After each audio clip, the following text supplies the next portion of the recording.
Welcome, everybody. Another episode of Solo Spotlight. I'm here with a returning guest, Nathaniel Blais. Nathaniel was on last March, where he was beginning his career in real estate, and as well as continuing to run his clothing brand, Realm Clothing. You were chairman with the Alberta Strongman Association for a little while there, and it's continued. Yeah. I'm happy to have you back on. I'm excited to talk about kind of where you're at, where you're planning on going, and kind of how, the lessons you've learned and how that all. Welcome back to the show. Yeah, like I was saying, it's almost been a year to the date that you've been on. Dog, you're killing me, man. Yeah, just talk about how life has been. Yeah. Life's been pretty good. I don't think like there's anything too crazy that this delay is killing me. You can take the headphones off you on. Yeah. Sorry. Yeah, It was like half a second delay. When I MC Strongman shows, actually, it's the same thing where you almost have to like plug your ears. But that was weird. Yeah. Nothing too crazy life-wise. Just grinding away. There's a little bit of a personal life change kind of last year, but just working through that sort of thing right now. And it's been motivating more than anything at this point. But still the president of the Alberta Strongman Association. Our elections are always in November. Okay. So I got reelected for that. Not too sure how long I'll be continuing on with that. Just real estate's getting so busy. When I was here in March last year, I don't even know if I had a listing up at that point. Right. My first transaction was a listing like on a sell side. But at the end of the year, we finished off with 11 deals. Oh, wow. So for a first year agent, that's really good. The kind of statistic that I think you were mentioning earlier before we started the podcast is usually anywhere between, I would say even like 3 to 6 is kind of like the average realtor's year in Edmonton per se. But yeah, pushing almost double that was really cool in my first year. Yeah. What do you think kind of factored into that? Like especially being a new real estate agent, was there anything that you kind of said like, oh, I'm doing this more, like whether it be like the social media or something, like talk to me about how like you were able to get those numbers. Yeah, a big part is like the team that I chose to be on. I was with Sweetly actually when I was with you. We're the same team. We ended up Sweetly ended up changing paths, changing routes. So they're still, as far as I know, they still exist. Mm-hmm. But our team is no longer with Sweetly. We've moved to EXP actually, and we've been top 5, I want to say, every month since switching in May of last year. Are just the way that we're coached, the way that we're taught how to do things. It's very like client focused, and a lot. They spend a lot on marketing, like advertising on Facebook and Google and stuff like that. So it brings in a lot of people to our website. And then on top of that, with the achievements with EXP, which is a global real estate brokerage, seeing our name pop up on the Canada page, every month consecutively since May. People, they say, oh, where's this move team? Is it, oh, they're Edmonton? Cool, I'm in Edmonton. And that's where we kind of get all that stuff. So out of the 11 deals I did last year, 6 of them were from the team doing their work. 5 of them were like, we call it a sphere deal. And that's somebody that you've brought into your client pool of some sort, right? So 6 of them have been provided essentially to me. 5 of them I did myself. So there's a lot of explain to me how so when I was in Nova Scotia, I bought like a mobile. Okay. But when I bought it, it was the real estate agent linked up with another real estate agent. Right. So how would that necessarily work? Like, do you guys do that where if your listing is there and you bring your client to someone else's listing, is then the realtor's profit split between the two? Yes. So here in Alberta, the 99.99999% of the time, the seller is the one paying the commission. Some provinces do it a little bit differently. But here in Alberta, it's almost always the seller. I don't think I've even ran into it once for myself where the buyer pays a commission. Right. The real estate agent, when they're listing the property, goes over that detail with the seller and has the set commission. And typically, yes, it's a 50-50 split. Right. Sometimes, there's different practices with that. So maybe they'll keep an extra 0.5% because they're the ones that paid for photography and videography and that sort of stuff. Sure. But most times it's a 50-50 split, and most times it's this same number Right. in the province that we're seeing. And when you look at like the new kind of realm of marketing houses, explain to me how social media has like changed the game in terms of, because you're doing reels constantly, Right. and even just like the integration of drones and stuff like that in order to like record houses. Like how has that changed how houses are being sold? Yeah, I mean, social media has a huge presence. I can't count how many times or how many people I've talked to in the last year of being in real estate, of people saying, "Hey, I've been seeing you posting about reels. I didn't know you were a realtor now. Like, I'm looking, in 2027, or I'm looking next summer, or that sort of thing." I would say out of the reels that I post on Instagram when it's a housing tour that I'm listing a property, more times than not, it's actually another realtor seeing that reel and then taking it to their client. Right. That's more so, I would say, in my opinion, where the business is coming from when I do those.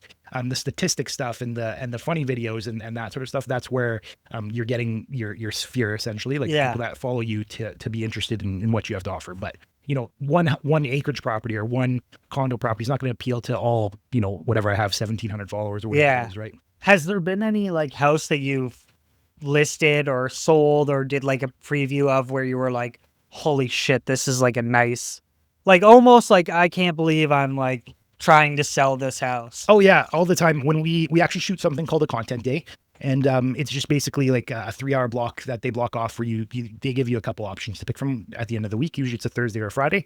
It's a 3-hour block where we shoot all 15 pieces of content that I post throughout the month, all in Right. one shot. I bring a couple outfits just to make it look like, Of I'm course, showing different up. days.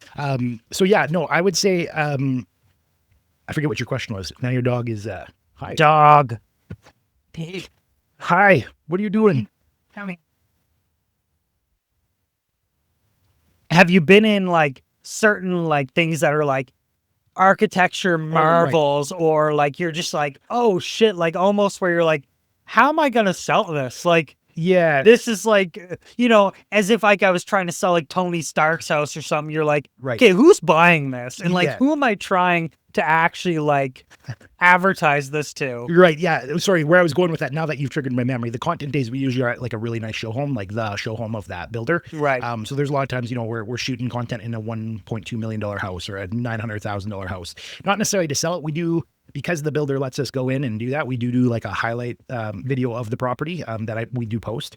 But yeah, it's I don't think it's necessarily about the whole sale portion of that property. It's more so about like just showing people that you kind of know what you're looking at, what you're showing, sort of thing, right? Right.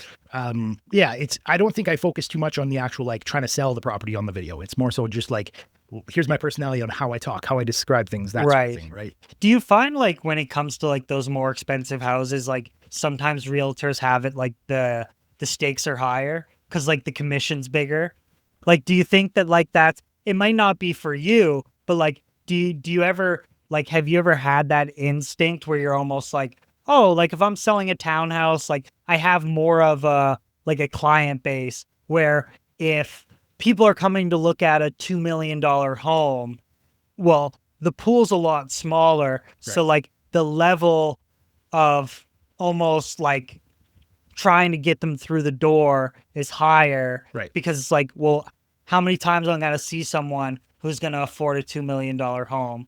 Yeah, no, I don't think there's like any nervousness or any like thought in the back of my head. I'm there to help the person find a home, whether they're a millionaire or they're buying a $80,000 townhouse in the middle of Belvedere or something. Right. So I would the part that I would be more kind of like in tune with essentially would be like when I'm working with that $2 million buyer, like you were just describing, it's who do they know? That's because they're the ones they're buying a $2 million house because they've networked and created a business or have been really successful in their career. But chances are they're going to have a friend that's probably going to be either in a very similar tax bracket, if you want to call it that, or even employees that might be looking for a $300,000 house or something. Right. So I would say that they have more. Maybe not even more. I would say that they probably have people that they could refer you out to. Yeah. And I mean, anybody can refer you out to anybody. The $80,000 Yeah, condo bar. it's like everybody's Yeah, the same. It's like in reality, and what you see on paper isn't necessarily what you know in real life, right? exactly. Like the person buying an $80,000 home, this could have been their 17th home, Yeah, you know, yeah, and you like they might have more like contacts or more ability to kind of like grow your business. right. So it is interesting because I find that like that would be one of the biggest struggles I would like. I think if I were to put myself in like someone else's shoes and say, like, if I was trying to sell a house, I would almost be like daunted. It'd be like daunting of the fact of like, oh, like, am I like in a nice enough suit? Am I in this? Am I doing this? Am I giving them like whatever their like social norms would be? Right. And then in order to like show them that like you're able to kind of like be at this game, because like I think us in like society, we think that like, oh, the bigger the price, the more like social status you have, Right. and like the stakes are higher and it's all about money. So if I can sell this house, then I don't have to sell any houses for whatever, right? But that is a like that is a good attitude to have, because like treating everybody the same and giving everybody the same quality Absolutely. of experience is, I think, the biggest thing. Because I think, Ralph, come on, get down.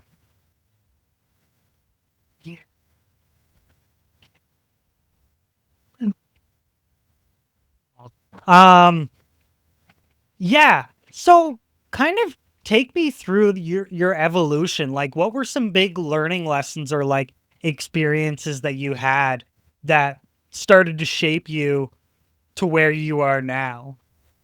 Holy, that's a big question. Where, yeah, that's interesting to think about. Um, I think for me, I was so focused on getting a sale that I wasn't focused on the details of what was happening behind the scenes. So just learning the actual process of what happens when you're buying a home, what happens when you're selling a home, what happens with lenders, what happens with private lenders. Like there's so many facets of when you are buying or selling. And just having like, as you start going through those things, you become more knowledgeable and you're able to explain all facets of a buy process or all facets of a sell process to a client. But yeah, I mean, yeah, just being detailed, that's over the last year, that's probably been one of the biggest learning things for me. Yeah. I was going to tell a client story, but I don't know if it's, That's yeah, all right. there was one time where we were almost, it was almost not worth the sale for them. And I didn't catch it until it was like 3 days out from possession. That's interesting you say that, because have you ever like experienced like almost like a sunken cost fallacy where you're like, okay, I've shown this home 8,000 times. Right. Like, and I'm so far into it in like time invested, Right. that I'm going to keep doing it. Although like it's probably like a lost cause. And like, is that a measurement tool of like, okay, I'm only going to go like this far. Like, this is my threshold of like kind of being realistic and like, okay, how much like investment, and now like the time spent is not even worth what I'm getting. Yeah, no, I mean, yeah, time spent, I don't really actually measure myself on time at this point. It's more so like expenses, expense. Yeah. So like driving kilometers. I had a client that I showed, I think, close to like 30 acreages, and acreges are not Yeah, zero they're in the lot middle of lines. They're in the nowhere. middle of nowhere. And I think I totaled it up, and I drove around 2,700 kilometers for that client. Yeah, I was signed to that client. So by law, like I have to, continue to certify Provide. the client. And yeah, so I mean, and that client also was a Sphere client to a friend. So I was game doing it. You know what? At the end of the day, finding them a property that makes them happy, that they're gonna potentially live in forever. Hopefully not forever. Sometimes Yeah. you want them to buy another property. Yeah. No, yeah, helping them find something that just fits their needs is the rewarding part. It's sure, yeah, I spent, if driving 2,500 kilometers or 2,700 kilometers or whatever it was, that's going to cost me, $300 in gas. But at the end of the day, you're still helping Yeah. someone out. And I went the extra mile for them. They're going to go tell their friends. They're going to tell their family. This realtor went the extra mile because we couldn't find the right acreage, and then we did, right? Right. And that's the thing too, where it's like your level of service or like making sure you're getting the deal done for them is just as important as whatever it's going to rip. And if you take it gracefully, it's going to pay off. Yeah. But if you start to like mull about it and this and that, it's like it almost just like burns that bridge, and then you're like, God knows what I could have got out of that, or God knows what kind Right. of relationship I could build. But now we're screwed, Right. right? And do you find it is too that like like the branding of like the like is it a broker? Yeah, so we're there. The brokerage is EXP, and the team I'm on is the Move team. That's the sort Right. we're on. Yeah. So Ralph, don't even think about it. Do you find that there's a lot of like brand recognition when it comes to that, or do you find that like you're establishing yourself as like a name as well? And like how much do you think like your personal brand like carries across the board, where it's like people aren't necessarily looking at EXP, they're looking at like you as a person and how like you had a relationship with them? Yeah, I mean, all facets, both from brokerage to team name to your own personal name, are huge. Like there, I wouldn't even say one is more important than the other. Yeah, if the goal for you is to eventually like move on and be a solo agent, yeah, you'd probably want to focus on your own personal brand a little bit more. But right now I'm loving where I'm at, like the team wise and brokerage wise. I don't have any issues at all with anything. So I mean, I'm promoting them, I would say, all equally. Like it's yeah, I would say that like it's super important to keep your reputation good. But also too, you got to make sure that you're like you follow what your morals are, what your ethics are too. And I have not a problem like that at all. If you started from square one today, is there anything that you would change? Like knowing what you know now. Honestly, no, I don't think so. The team I'm on is probably like is amazing. Like a lot of people at about their 1 year mark, they're kind of like starting to express interest in looking other places. That hasn't even crossed my mind yet. What has crossed my mind is potentially moving down to the States and be a realtor down there. But I think we're like a few years out from that still. But what would be the logistics in that? Just getting licensed there, or? Yeah, so I mean, you as far as I know from where I've been looking, so I'm kind of looking potentially either Florida, Texas, or Arizona. You do have to become a U.S. citizen or have a work visa typically before you can even apply to do the courses or challenge the exam or anything like that. And you usually, to get that sort of thing, you need a brokerage to sponsor you. Luckily, EXP is a global brokerage. There is a potential I could reach out. Like I said, I haven't done very much research at all at this point, but it's in like the early. Yeah, it's just in the brain at this point. It's just in the brain, right? No, and it's good that you're like almost challenging yourself and trying to get more out of it, right? Like you're trying to like juice that lemon, where it's like some people, they get into it and they get a couple sales and they're like, yeah, like I'm good, and then they just kind of like tread water, right? Where it's like you're like saying like, how can I level up here? How can I do this? How can I do that? Yeah. Which I think that's gonna like pay off even if you decide to stay in Edmonton. Yeah, I think that type of attitude like pays off exponentially in just finding out like where's like the next level to this, and like how do I get to the guy, like I see this guy and what's this guy doing, and like how can I learn from this guy, and what are the things I don't want to do? Exactly. Yeah, that's really cool. And I'm sure like you look at the density in the US, it's like, yeah, it'd be like fish in a barrel. Like you're like, there's a lot of realtors down there. Yeah. It's different. Different. Yeah. It's like everything just levels up. Yeah. Yeah. I think so. When I was down in Arizona this last week here, I went to a realtor conference down there, just kind of do some networking and just enjoy some time away from Canada. I haven't been on vacation since May, when I went to Sacramento to watch a buddy compete at World's Strongest Man. But yeah, and now I'm at, like, if you go to Boston Pizza, World's Strongest Man's on TV, I got more airtime than most of the athletes do. You'll see me sitting in the bleachers. I'm right behind the main event. So if you're watching World's Strongest Man, look for me. I'll be like right behind the athletes. Anyways, I was just down in Arizona, and the statistic down there was they have 55,000 realtors in, I don't remember if it was just the Phoenix area or if it was just in all of Arizona, and that's pretty much what we have in Canada. Like we have like 55,000 across the country up here, and that's just one state down there. So it's very competitive down there, very competitive. Yeah, and on top of that, like understanding the game itself and like how everything works and how like US transactions are done and stuff. Even just like I'm sure in somewhere like Arizona, the houses are built differently. Yeah. You have to understand all of that stuff. But it's like a healthy challenge. Right. Yeah, that's really, really cool. And I think it's so interesting when people get into these like work fields where it's like you dive into it, you're kind of scratching the surface, and then once you like hit the first like layer, it just kind of like expands into like 7 skill trees where you're like, 100%. okay, I could do like commercial property. I could do working with a builder. I could do this. I could do that. Yeah. And then you kind of find out where your niche is. Right. But I'm interested to know too, like how your experience with like the strongman stuff has been going, because that's like a whole nother like side of you, and it's like it's almost aiding you in having those like leadership qualities or public speaking. Right. And kind of talk to me about since we last sat down, how has that been going? And has there like kind of recap like the last year of being like the president of the Strongman Association? Yeah. So we ran 6 competitions last year. And those happened between the beginning of June to the end of July. So there was Western Canada's Strongest Man in Devon, Alberta. That was a 2-day event. Really good. It was oil rig based event. So all these oil rig implements that the guys were lifting. We went to Athabasca for Canada Day. That's just a 3-event small show, cash prizes for the athletes. It's an amateur show. I think we had 8 or so athletes. It's very small. We just get a 3-hour chunk to be on the main stage during their Canada Day festival. Right. And then we were down at the Stampede for Moss Wrestling. And then K-Days, we had 3 competitions. So it was the amateur show, the pro show, and a grip show. All on the same. It was all on the same day. We consider it 3 shows because there's 3 different.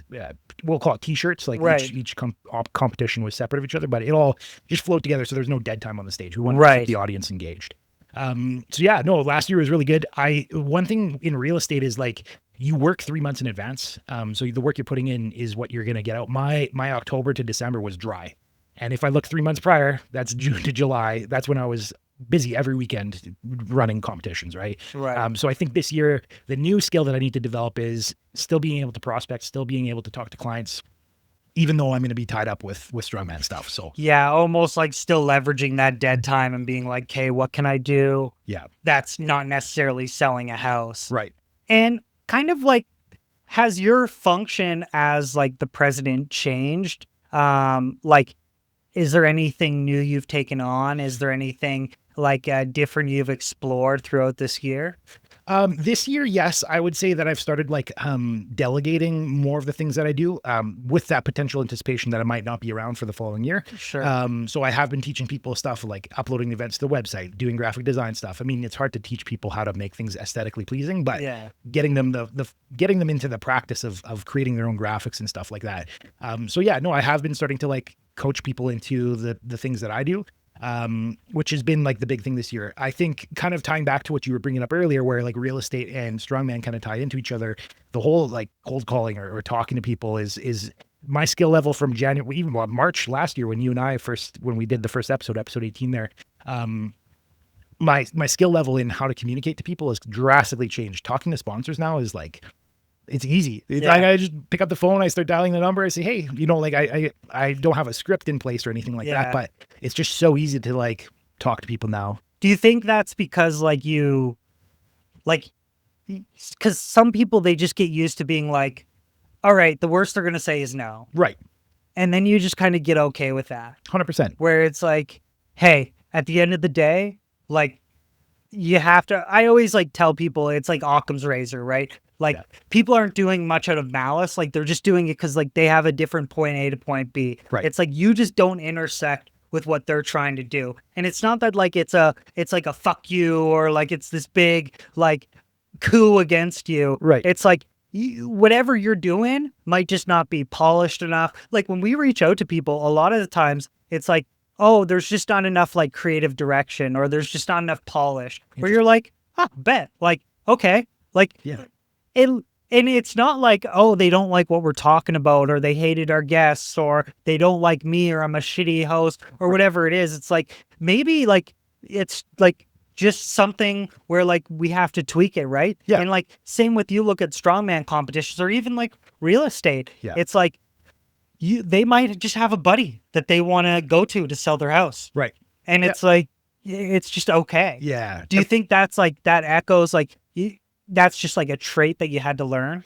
Yeah, I mean, I still, when people are like aggressive on the phone back at you, like they're just rude or they hang up on you, it gets me going a little bit still. Yeah. But if somebody's reasonable and they're like, "Hey, man, honestly, my brother's a realtor," and there's always a way. That's an objection we would call it in a cold calling sense. There's always an objection you can handle, and typically, like if they've objected 3 or 4 times and it's continuous, and you've come at different angles, that's just kind of like a, hey, you know what? Like, reach out if you ever need a second opinion.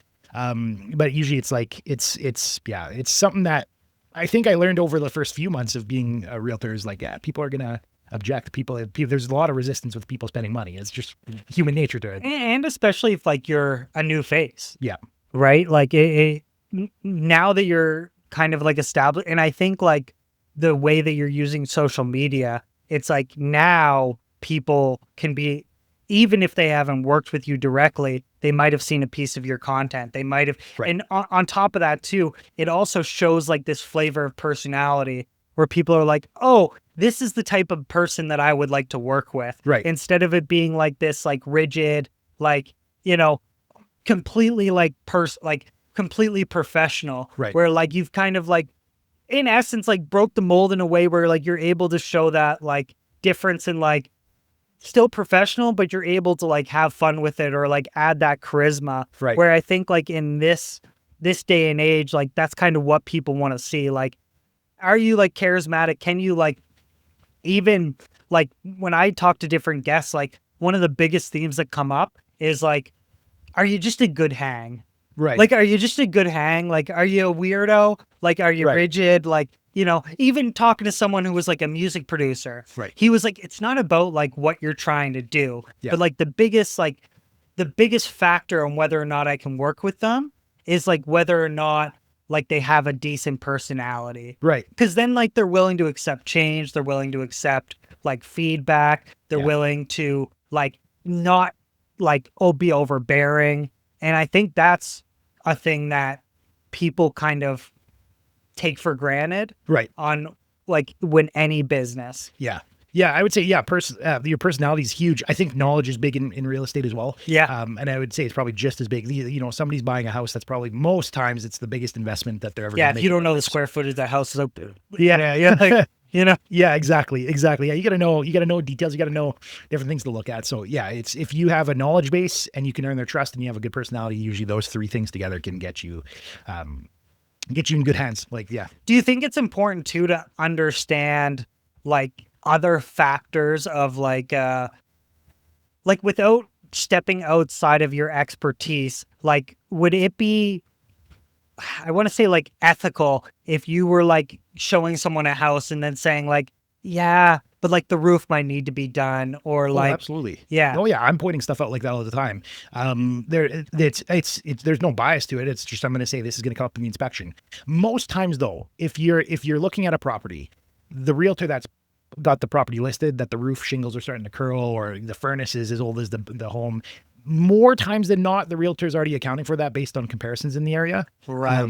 So a lot of the time, like, you have to explain to your clients, like, yeah, it's priced, it's a good deal, and there's shingles and blah, blah, blah and stuff. But no, I want to write 30,000 under. It's like, no, it's already 30,000 under what everything else is. Right. Like, that's the hard part when it comes to telling that to clients. It's like, they're not pricing it like it's a brand new build. They're pricing it for more times than not. Again, there's realtors out there, or like, I'm not trying to bash the realtors, no, but of course. pricing strategy is huge when it comes to that stuff. And I always look into that when I'm either showing the property, or there's extreme interest in the property after showing. I'm looking into what's around there and making sure that it's priced appropriately for my client. Do you find that today's like people that are buying, like they're like necessarily educated in that, or is that like a big factor that you have as like a part of your job, where it's like educating people on like what a fair price is, or like kind of like how, even just how the process works? Like, have there been any clients that you had that like kind of wanted to rush through it and like, okay, like I have the money now, let's go. And you're like, well, actually it takes some time for like me to do this and that. And like, right, you're not going to get the keys tomorrow, guy. Like, no. Yeah.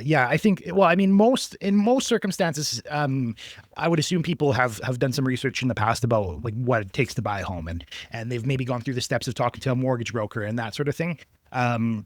So I think like some people do their research. There are people out there though that are just like, I just want to buy a home. It's like, okay, well, what have you thought about any of this, and this, right? And you walk through the steps, and that's just part of the fun of the job. You get to educate somebody on something, or yeah. Do you find that like, yeah, some of the content that you're making is based off of like things that you've ran into, like when you talk about like steps to buying a home or like talking to a mortgage broker, or like what's the first thing you should do? And like some of these content pieces that you have, is that out of like your own research, or is that out of like conversations that you've had with like clients? And then you're like, oh, this might be something that I could make content out of. Not necessarily. So a lot of the time, actually, all that content is scripted by a full-time marketing person that's on the team. So my assumption, they do a monthly meeting and they pick what we're doing.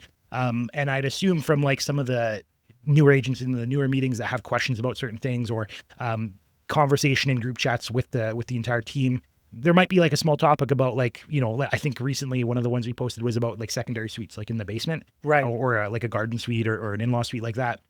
And that might have been a question that came up in a training portion with newer agents. Right. Like, oh, I wonder if clients know about that. Let's write a piece of content for that for all of our agents to post on their social media and have that information out there. So I don't personally plan that stuff myself. There's a full-time marketing person and a full-time media person that do they ever worry that like everybody's shit's going to look the same? No, actually, it's funny you say that, because when I first started, I didn't know about this content day thing that the team does. And I was following obviously people that were in the office, and I was like, every day I'd see like everybody posting the exact same thing over and over. Like it was like every agent I was following posted the exact same thing. And I'm like, yeah. But now that I'm doing it myself, more times than not, it's just us that are following each other. A lot of our clients don't cross follow. Right. So it's just, they see it one time. But I'm sure. Well, it's like once you're in it, you kind of like can read into it, but like Right. to the average person, it's not that deep. No, yeah. Yeah, like not, people aren't reading into it that much. And do you find that you get like a lot of feedback when it comes to that? Like people are like telling you like, hey, that was like good, or like that was like an interesting topic, or like kind of reaching out for more information, and you're kind of like being able to hook them like that? A little bit. There are like, there's people out there that almost always comment on everything that I post. Yeah. And then there's people that reach out, they see one of those show homes that we are doing a tour on and be like, oh, what's the price of that? Cause we typically don't list the price in those videos. So I have to go talk to the builder. I get them, arranged and say, hey, you want to go check it out in person and actually see it?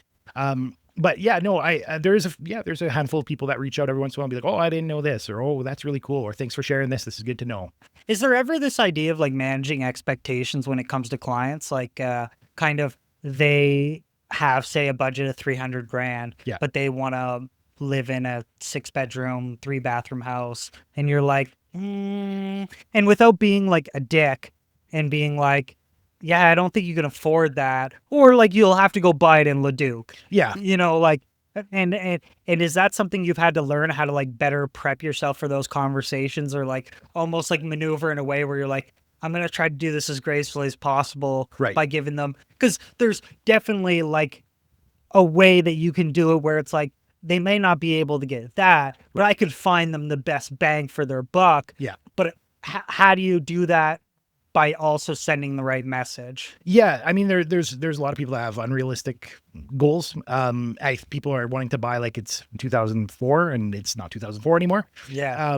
But yeah, no, it's just about the education process. Kind of going back to what we were talking about. It's like, well, listen, you want a 6-bedroom single family home right by University of Alberta, you're not going to find that at 300,000. Like, no, I'm just going to be honest with you, you won't find that.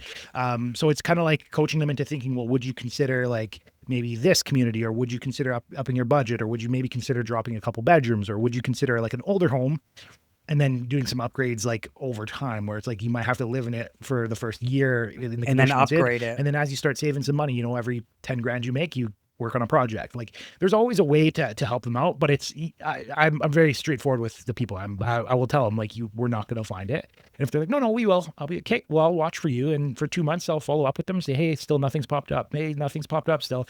Hey, there's still nothing that's popped up. Do you want to maybe adjust something? Right. And that kind of gets them to see like, okay, he wasn't lying. Right. Yeah. And after you complete a sale, how soon after, because like in my mind, it's like after you complete a sale, guy gives you your gift, here you go, blah blah blah, take the picture. Yeah. Like, is there any kind of like note or like idea that you have where you're like, oh, in 6 months I'll like follow up, see how they're doing, or of like, course. Yeah. Yeah. There's all sorts of things I do. I mean, I make sure that I wish him a happy birthday. We have to get a license or a piece of ID, so typically there's a birthday on there. Right. So I always throw that into my reminders. Wish them a happy birthday. Throw in the day that they purchased the home or sold their home, and I say, hey, happy 1 year home anniversary or happy 1 year Okay. sale anniversary. Our team puts on some team functions where it's like we'll invite them out to certain things. So last fall we did a fall photo shoot for anybody that had completed a transaction.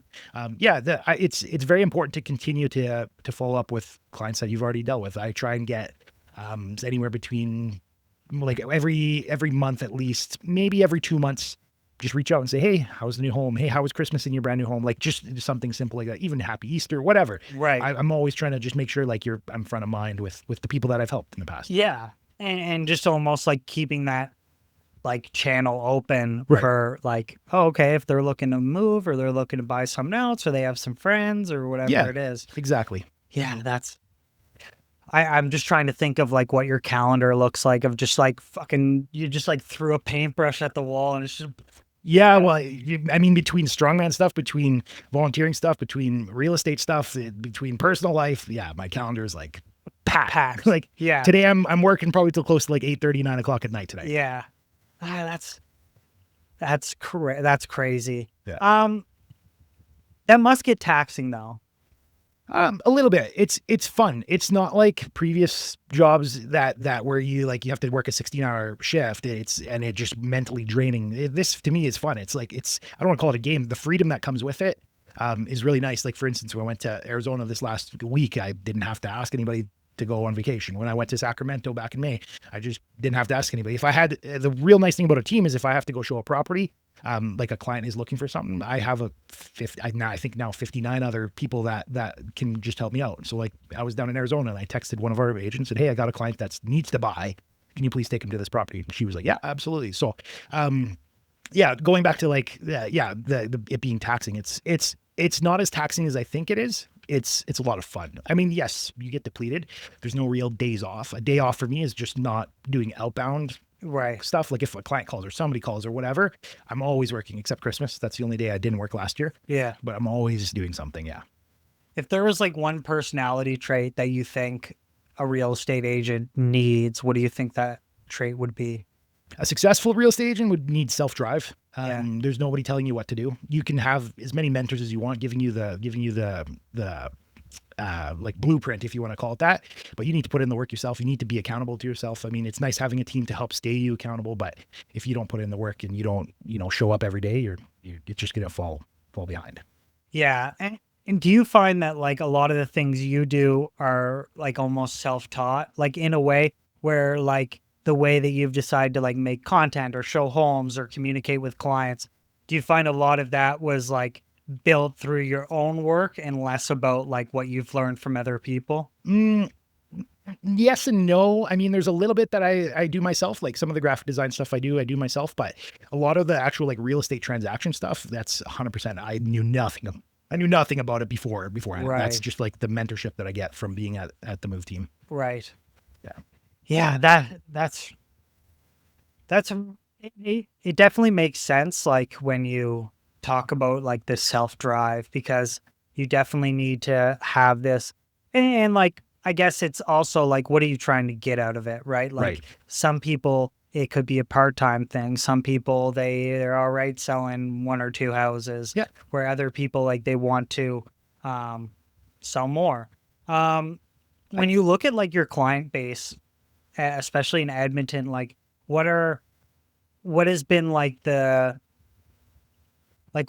most like common like client in terms of like people looking to buy houses in 2026, and what do you think they're like, what has been like the most like highly like sought after type of like, whether it's a neighborhood, whether it's a style of house? Right. Oh, I don't know if there's me specifically with only 11 deals last year and the people I'm working with this year, I don't know if I have like a common, like everybody's looking for the same thing. Everybody's looking for something different. Some people want an office on the main floor. Some people want a fully finished basement. Some people want not finished basement, but a side entrance. Some people hate zero lot lines. I don't know if there's really a common thing other than like the common price point, which is pretty much the average price in Edmonton, depending on what you're buying, a townhouse, condo, or And single what's family. that around? I want to say single families, Edmonton greater area. So that's inclusive like St. Albert, Spruce Grove, those sort of places. I think the last time I looked, it was around that 545-ish mark. Yeah. And that's based off of the last 30-day sale sort of thing. I think that was what I pulled in. I always have like a template that I send off. Maybe once every 3 months, I'll send it to clients. But it's around that 545 mark. Condos were just over 200. I want to say like 203 or something like that. Right. And then townhouses themselves. Sorry, I should say specify apartments. Yeah. A condo is anything that has basically a condo board is essentially Right. what a condo is. So it could be a townhouse or an apartment. Apartments was about 203. That's inclusive of like downtown high rises though too. Right. And then townhouses, I want to say was around that, just like low 300s, like 315-ish. It's hard to remember it off the top of my Yeah, head. of course. Yeah. Do you find condos and like some of these ones with condo boards and stuff, are they harder to sell when people buy?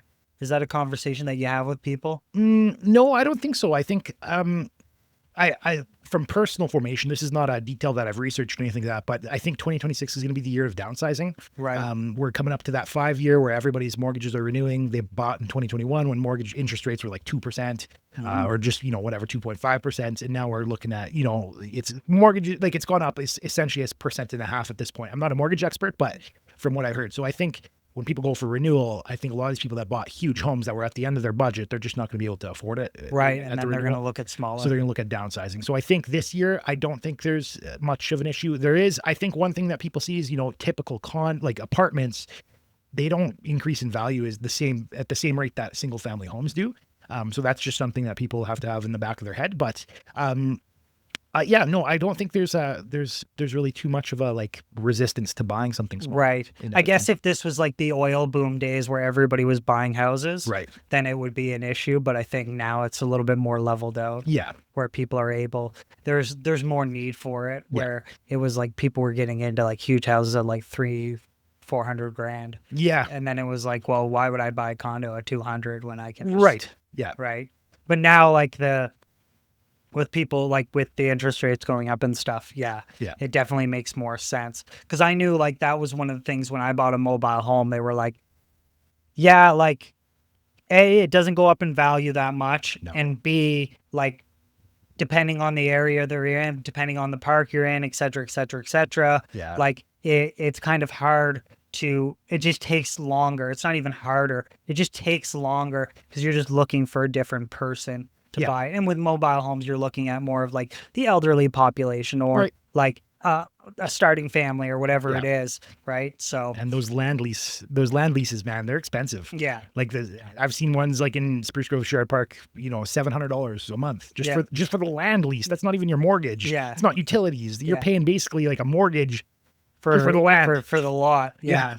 And the rules that come with it too of like what you're able to do. Right. And I think that's something when you look at like condos or like under a certain like umbrella, even like an HOA. Like it's like sometimes it's like you can't have, you want to paint your door, you got to get written approval and all this stuff. So it's definitely like interesting times being and there's just so much to know where like I find it so like your job becomes so much more important to like educate people, especially if it's their first home, to understand what all of these functions are. So then when people get into that, it's not like they're up shit creek without a paddle. Like, oh, what do you mean I can't put a flower bed in? What do you mean I can't do this? Like, so your job becomes more important because of the education. Yeah. But going into like the third pillar of your life, which is something you've been doing for a long time, and you kind of have like a new initiative or a new like line, like product line, I guess we should. I want to commend you on like your consistency and like getting that out and like doing it, and like you obviously have a lot of like care and love for it. Now that you're doing this, like I thought, what a good idea. Trauma tease. Talk to me how, and for the viewers and for anybody listening, we're talking about Realm clothing. It's realmshakercup.com. Where you can buy all types of athletic wear. You can even buy, I still think you have the gaming mouse pads. I still have the gaming mouse pads there. Still have the gaming mouse pads.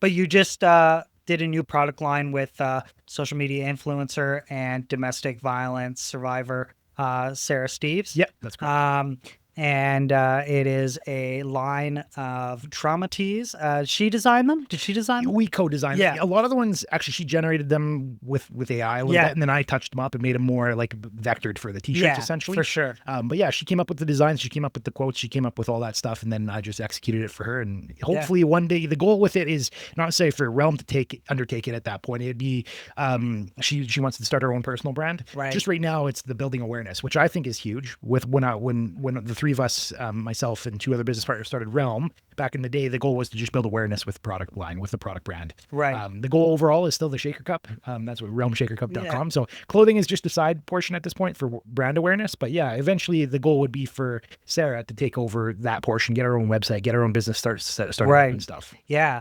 And it's 10% of all sales. The profits, go to what do you have like a charity that you did? No, so there's nothing picked out in stone yet. Realm will hold on to the money until it's necessary to distribute it. It would go to some sort of domestic violence sort of care center, or I'm not 100% sure what the actual term is. The other option was too, like Sarah does have people with her story being out on the internet. She's got, almost 16,000 followers on TikTok. And she's had people reach out to her that are local to the Edmonton area saying, hey, I'm just getting out of an abusive relationship. Can you help me buy some clothes? So that would be part of it too, where it's like I would be able to like a slush fund. Yeah, it'd be a little bit of a slush fund if we hadn't already donated it to an actual organization. No, that's amazing. We'd be willing to like get her even a Realm-based T-shirt or whatever, just or sweater or coat or whatever, and help somebody out that's in need. Yeah. Mm-hmm. Talk to me about how this all came to be. Like, what did that like cultivation stage look like before you actually launched it? Right. Yeah. Well, Sarah and I have been friends since like 2014. Really good friends. Over the past little bit, every other couple boyfriends of hers, became distant. She's in a relationship, I was in a relationship too, right? Yeah. So they're busy doing their thing. So, you lose touch and then you've touch base again and go for coffee and hang out again. But yeah, she went through a pretty abusive relationship. I don't want to steal too much of the story. You can find out about it online. And I think you're going to have her on. We're going to have her on the show. Yeah. She has a really good story. When she went down to Mexico, she had a pretty serious incident where she was hospitalized. And yeah, she wanted to find a way to generate some income for people that are survivors or people that are going through a rough situation. And yeah, she wanted to come up with some shirt lines. She sent me a few samples of the logos or the designs she wanted. And I said, this is doable. We can make it happen. And yeah, over, I want to say like a 3 to 4 week process, we designed stuff up, and it was a lot of work. It's a lot of work to get that stuff designed and put onto clothing and, get it onto the website and refine the descriptions and categorize everything and make sure that tax codes are applied to it. Like there's a lot of background stuff that happens before it actually like goes live. Yeah. Yeah. Cause I looked at the store itself. Yeah. And I saw the post on Instagram, and then when I went to look further, I didn't know if it was already published on the store yet, right? And how people were able to, like, was it like a DM to order type thing? Yeah, like how is it officially launched yet, or is still in the? Yeah, no, it's officially launched. We have some sample products coming in for her to model eventually. Right. We launched it right away before we do it. Typically with Realm products like leggings or tank tops or sports bras, I wait until I actually have a real model it and post it on the website. Right. But she wanted to get it going now. She had her birthday's coming up tomorrow. Actually, is her birthday, so that's her goal is for people to buy from there instead of like giving her gifts. Just buy clothing to support abusive relationships. But yeah, no, it's live. It's ready to go. It's all online on our store. If you go to the top of the website, there's a little tab that says Sarah's Story. Okay. There's a drop down that says like storefront. Right. If you click the Sarah Story, you actually can read the little blurb about it. There's she appeared on a podcast called Unfiltered, I believe it was. Okay. It's about a 40-minute episode where she describes the story too. I mean, maybe people shouldn't go look because she's gonna probably explain the whole story here. But if you wanted to pre-watch it, I mean, there's some good detail there. Yeah. And how does this kind of shape your, like, is this more of like a one-off that you were like doing with a friend and like, or is this something where you would want to explore this type of idea of like brand collaborations and like doing more of these initiatives? And like, how does that fit in like your overall trajectory with like your vision for Realm? Yeah, I think so. The actual clothing portion and Realm itself, even the Shake Cup portion at this point, is kind of like still back burner. I Yeah. think we discussed this on episode 18 there when I Yeah. was back here last year. Really focusing on the real estate side of it. I would say that this is kind of like a one-off thing at this point. Yeah. Sarah has been my friend since 2014. We know 12 years now at this point. So it was I'm a big believer in like when somebody wants to start a business, I'm going to try and help them. Yeah. And kind of put them in the right direction. I can't commit a whole bunch of time to it, obviously with everything that I got going on. We were kind of talking about earlier. But I want to help people create, like just be creative. Like I want to help people build, right? Yeah. It's a feel good sort of thing when you help somebody build something and you can get it off the ground and then you can let it flourish with them.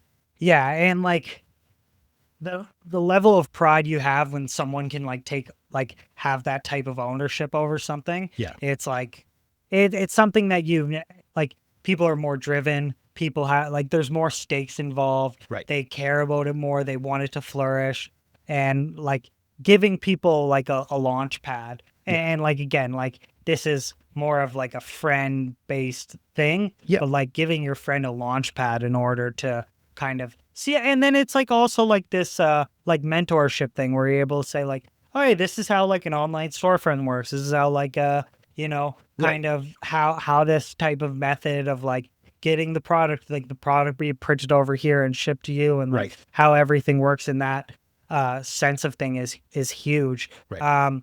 And did she have any like business experience prior, or was this like right off the ground? Yeah, she's been always very entrepreneurial. She actually does. I'm sure if you've watched Gary Vaynerchuk from New York, his stuff, he does garage sale flipping stuff. Yeah, she does a lot of that too. She out of her fiance's garage, has a huge like storefront of stuff. She'd go buy Lululemon stuff at a garage sale for and then X amount and then flip it. And like she told me a story once where they found like a stools like for a bar, like a bar stools on like near a recycle bin. She went and looked, they were good. She knocked on the door, said, "Hey, what are you doing with the bar stools?" "Oh, they're garbage." "Can I take them?" "Sure." So she took them. She took photos on that person's driveway before she even got home. 20 minutes later, somebody on Facebook Marketplace was already buying them for like $20. Yeah. All she did was pick them up and throw them in her fiance's truck, sort of thing, right? So she's very entrepreneurial.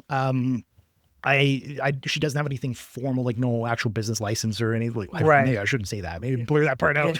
She doesn't have anything formal, like no company name at this point. But the goal for her is eventually to start her own business and run all those different facets through her. She did a bunch of retail work.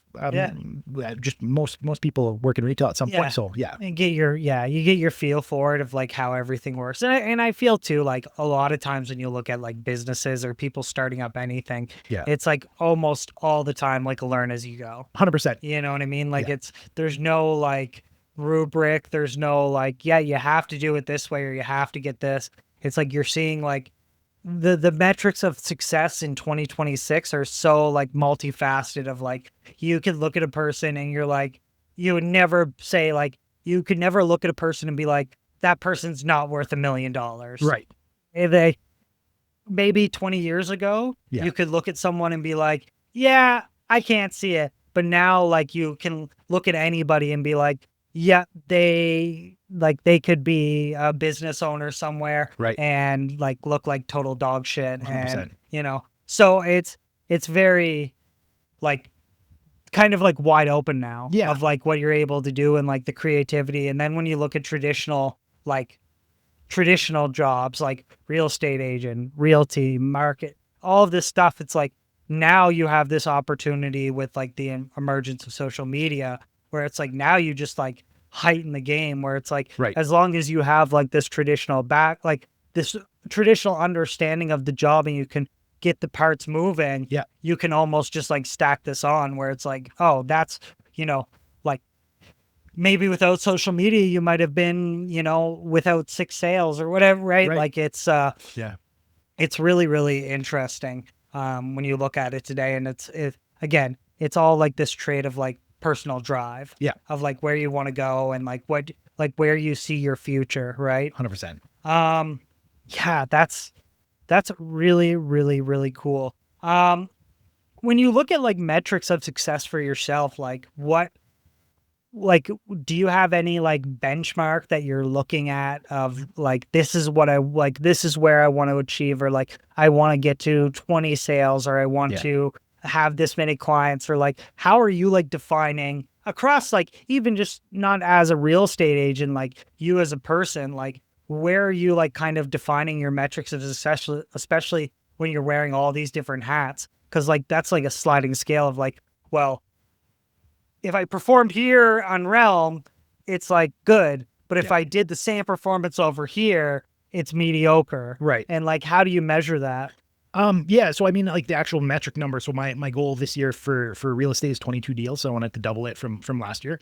No particular reason why. I just think the snowball's starting to roll, and you know, I'm already closed 3. I've sold 3 so far this year, and it's only middle of February at this point, almost end of February. But yeah, closed 3 so far. A couple I'm pending on right now too. So we're the ball's moving.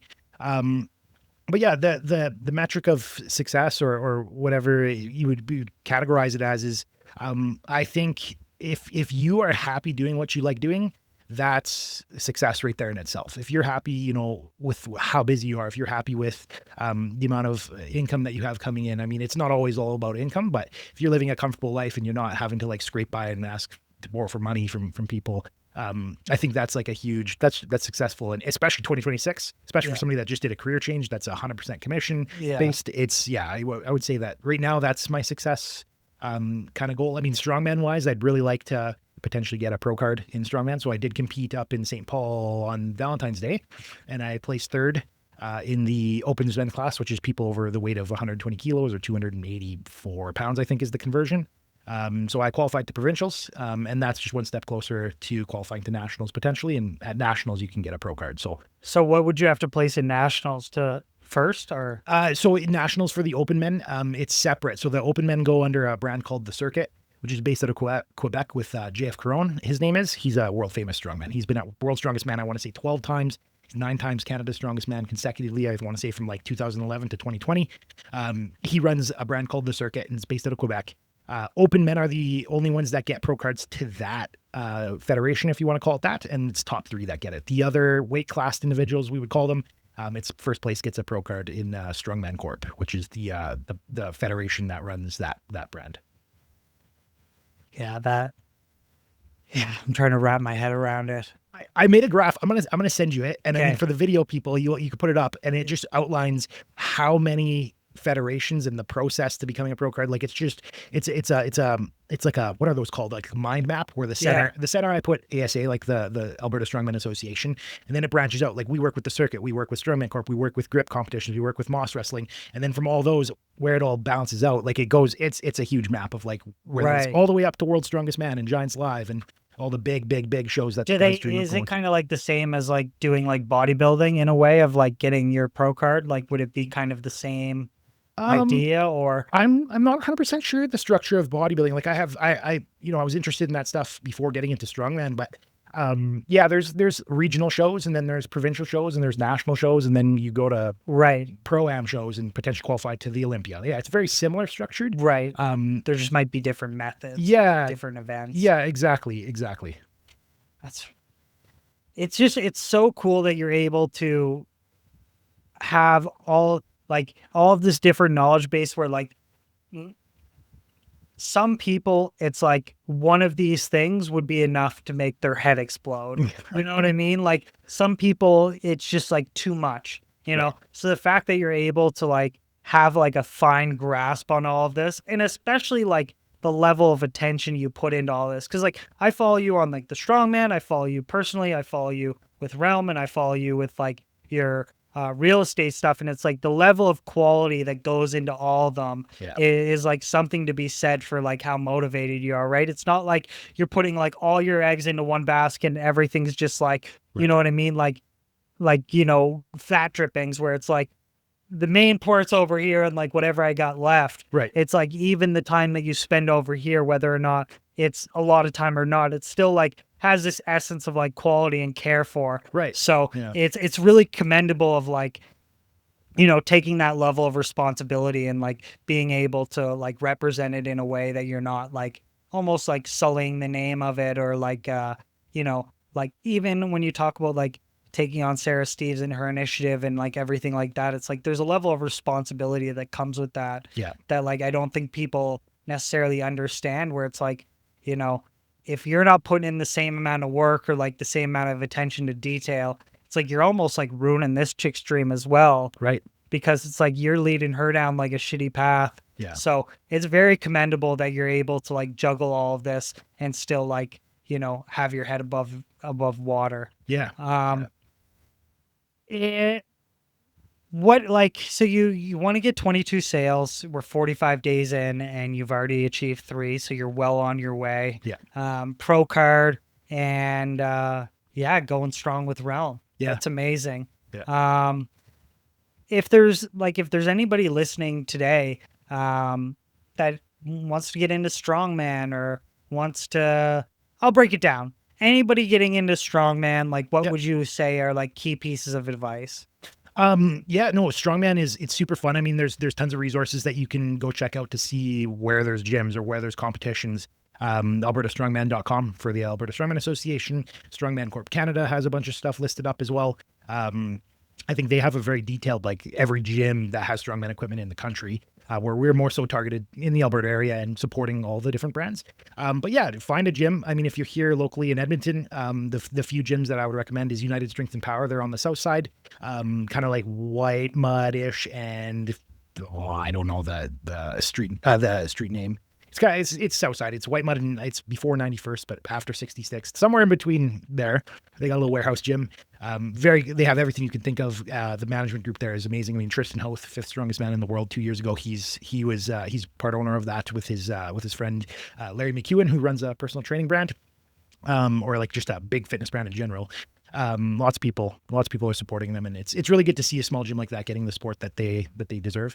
And then there's also Evolve North here in Edmonton. They have the most strongman equipment. Evolve South has a couple things. Evolve Downtown, I do not believe they have like an axle and a log, but they've accommodated a little bit more to the machine work because it's office people. Mm-hmm. So a lot of that stuff kind of got asked to move to the north side, or I really actually don't know the story. I just know that a bunch of their equipment came to North, Evolve North. So yeah, there's 2 big gyms like that. There's always, you see somebody doing strongman stuff, go say hi, go talk to them. Like I can't think of a person that it won't help you or won't guide you in the right direction. I mean, don't go talk to them when they're about to overhead press 300 pounds. But like if you want to stand and watch, and then after they're done, they catch their breath, go ask them a question. Like everybody's going to help you. Everybody's going to show you something. I mean, don't get upset if you get injured. There is heavy stuff, but yeah, just talk to somebody. I mean, if you want to, it's a lot of it's all functional work. Whether you're, let's even say like military or law enforcement or paramedic, like you're lifting people in gurneys or you're lifting rucksacks or whatever. Like we have sandbags, like we have stuff that like similar. You got to move a rock because you got to get your vehicle through. We got rocks that you can lift. Like yeah, it's all practical, functional stuff that you potentially might do on a day-to-day basis, right? Carrying groceries, like you carry groceries to your house. Like there's farmers carries. You can train that. Like and it's for everybody.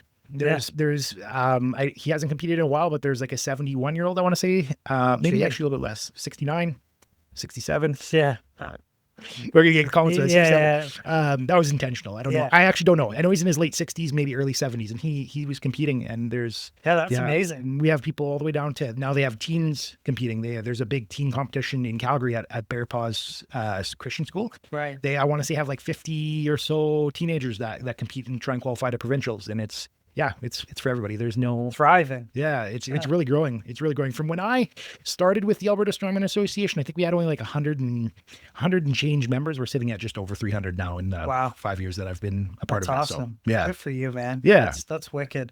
It's good to gain that awareness and have people actually find it and then being like, oh, I enjoy this, and then you're like, perfect. I can like steer you in the right direction. Yeah, exactly. Yeah. And now looking at real estate, even just like business-minded people or like people wanting to get into these like self-driven careers, like what's something now that like you would like tell your former self that was getting into this? I actually covered it. I was waiting for this question because I had it already mentally prepared. In episode 18 there, when we recorded back in March of last year, I said something along the lines of like, you got to back yourself up into a corner and have no choice but to fight your way out. That couldn't be more true. At that point, I had 0 sales. I wasn't working I was maybe like every once in a while I'd pick up a little part-time shift, just more so to hand out business cards to colleagues rather than actually for the money. But you back yourself into a corner and you fight your way out. I was told that I was starting to do that. And now that I have done that, like I can say that like is the best advice you can give for somebody that is in a self-driven role. Yeah. Yeah. It's almost like a survival instinct. Like, Yeah. it's like, I have to. You have to make it work. Yeah. Yeah. No, that's definitely. And now, like, you kind of see it. Yeah. Like you're saying, you like see it in real life and you're like, Yeah. that's interesting. That's interesting how that kind of like, that evolved, but almost like stayed consistent at the same time. Exactly. Yeah. That's really cool. Yeah. Yeah. I'm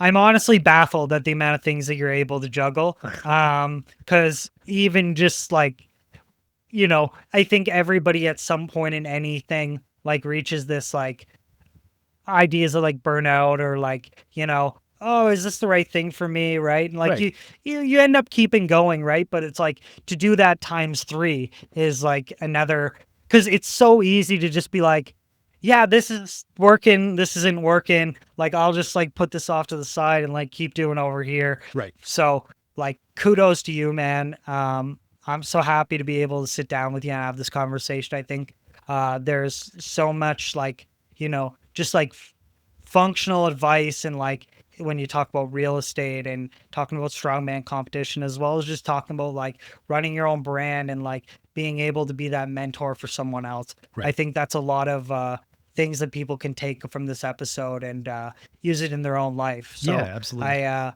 really appreciate that.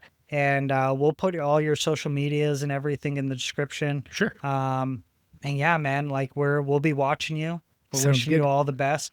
We'll be checking up with you later next year, see if you hit that 22 sales. Absolutely. And well, maybe we'll show up to a strongman competition. We'll get Lewis to go register himself in a strongman competition. Yeah, absolutely. That would be really cool. He can do novice. He can do novice. So like novice, one quick little thing. If you're brand new, we don't jump you right into like everybody, unless you're like crazy strong and you want to do it. Oh yeah, we want to get him like, we want to like. Well, I mean, he's got the option. He's got the option. Don't let him like. No, what we do on our shows, we make bets. And then, okay. So if he loses the bet, we just like Richard lost a bet and he had to drink a whole jar of pickle juice. In the whole episode. Brutal. How much? How much does Lewis weigh? Oh, this guy's like probably like I want to say like $170. I was thinking. Yeah. Okay. Yeah. Sorry. Calvin Lewis. Yes. Yeah. Okay. Then he'd be so that 170. So he'd be like a U9. No, U80. Yeah. Somewhere around a U80. Yeah, he'd be U80. I don't know. He'd be in a lower weight class, but it's Oh yeah. He'd break his little bird bones lifting up anything. But no, we're really excited to see what you're doing, and like we're happy to support in any way. So we'll definitely pick up some of those trauma teas. We're gonna reach out to Sarah Steeves and get her on the show and tell her story. I think that's really impactful, and I think that's a great way to get some exposure to what's going on. So 100%. Yeah. And we always have your card up here. Oh, sick. I didn't even notice that. That's sweet. That's sweet. We always throw your card up here. So cool. Yeah, we're repping you. I'll give you a new one because that was last year's with Sweetly. I'll give you an EXP one. Sounds good. With that's been another episode of Solo Spotlight. Don't forget to check out Nathaniel Blais on all his platforms. If you're looking to buy a house in the Edmonton area, give him a shout. If you're looking to do anything strongman, he's the president of the Alberta Strongman Association. And don't forget to check out realmshakercup.com for all Realm Fitness apparel. And with that, don't forget to sign up. Subscribe to Spare Bedroom Studios. Episodes every week, clips every day. And we'll see you on the next one. Thank you very much.